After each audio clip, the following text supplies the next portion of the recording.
So this is the third little part of our dimensions.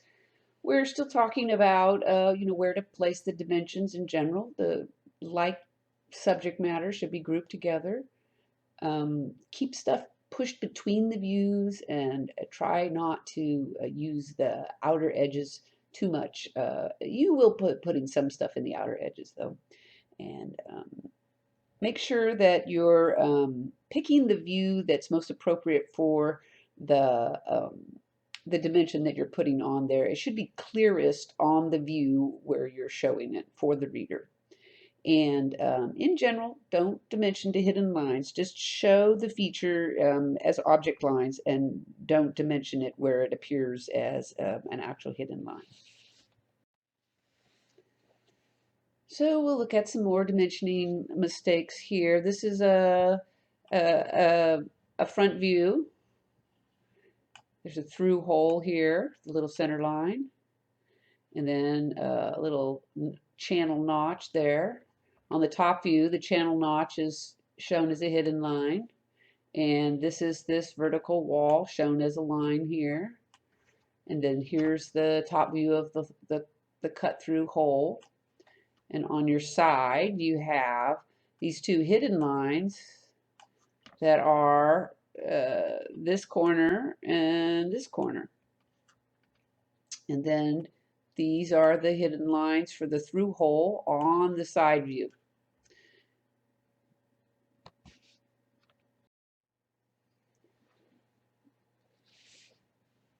So similar things need to be grouped together. Things that should be placed between the views. Don't dim to hidden lines.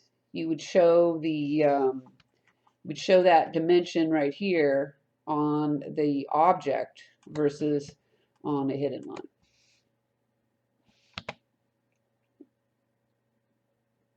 And if you have a choice, pick the view that you think has the greatest clarity.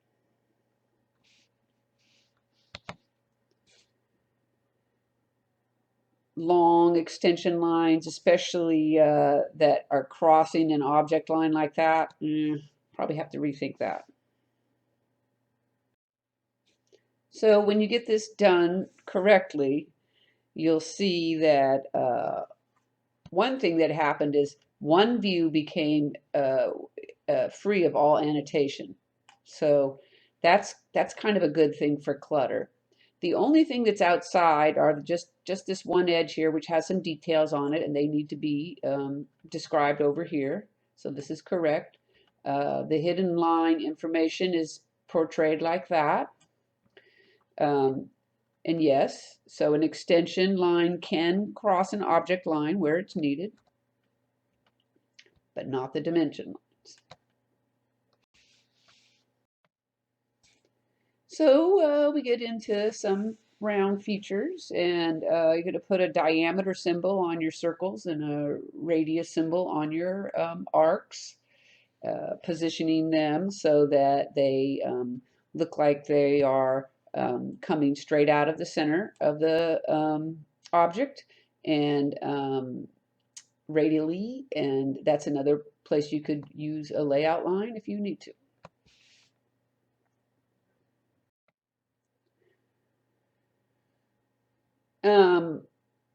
The holes, like a hole needs to have its location and its diameter on the view where you see the hole as a circle, so not as a through passage. So, on this view, I see the hole as a through passage through the body, but on the top view is where I see this circular view. So you want to identify and lay out your circles on the view where they look circular.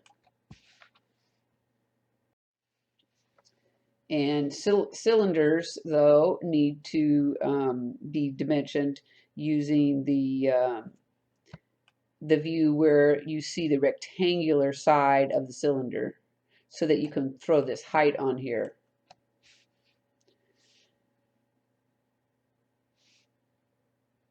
And then the actual location of the cylinder, which would be defined by this center line or the center mark here, that's where you're going to give it the information on where the actual center mark is.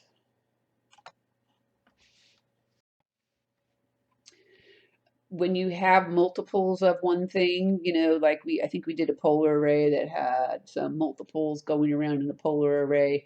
You use the X symbol. There's no space between the number and the X, but then there is a space after the X, followed by whatever it is that you're multiplying.